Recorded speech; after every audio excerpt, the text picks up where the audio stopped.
بے بغداد دی کیا نشانی، اچیاں لمیاں چیراں ہو، تن من میرا پرزے پرزے، جی میں درزی دیاں لیراں ہو، لیراں دی گل کفنی پا کے رلساں سنگ فقیراں ہو، بغداد دے ٹکڑے منگساں باہو کرساں میرا میرا ہو۔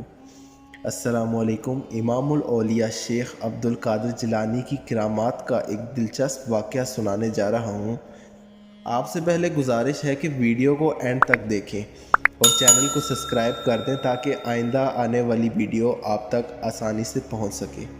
ایک مرتبہ ایک عورت حضور سیدنا غوث اعظم رحمۃ اللہ علیہ کی خدمت میں اپنے بیٹے کو لے کر حاضر ہوئی اور عرض کیا کہ میرے اس بیٹے کو آپ رحمۃ اللہ علیہ سے دلی لگاؤ ہے، آپ رحمۃ اللہ علیہ اسے اپنی غلامی میں قبول فرما لیں۔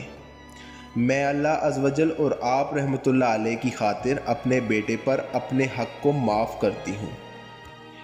آپ رحمۃ اللہ علیہ نے اس لڑکے کو قبول فرما لیا۔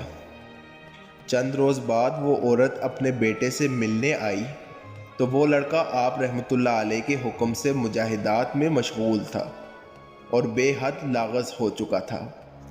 اس عورت نے آپ رحمۃ اللہ علیہ کو دیکھا تو آپ رحمۃ اللہ علیہ اس وقت مرغی کا گوشت کھا رہے تھے اور آپ رحمۃ اللہ علیہ کے سامنے ہڈیاں پڑی ہوئی تھی۔ اس عورت نے آپ رحمۃ اللہ علیہ سے کہا، آپ رحمۃ اللہ خود تو مرغی کھاتے ہیں جبکہ میرا بیٹا سخت مجاہدات میں مشغول ہے۔ آپ رحمۃ اللہ علیہ نے اس عورت کی بات سننے کے بعد ہڈیوں کی جانب اشارہ کیا اور حکم دیا کہ اللہ عز و جل کے حکم سے زندہ ہو جاؤ۔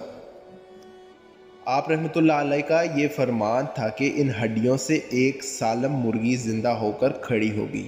سبحان اللہ۔ آپ رحمۃ اللہ علیہ نے فرمایا کہ جب تیرا بیٹا اس منزل پر پہنچے گا تو وہ پھر جو چاہے گا وہ کھائے گا۔ اسی کے ساتھ مجھے دیجیے گا اجازت، ملتے ہیں اپنی نیکسٹ ویڈیو میں، تب تک کے لیے اللہ حافظ۔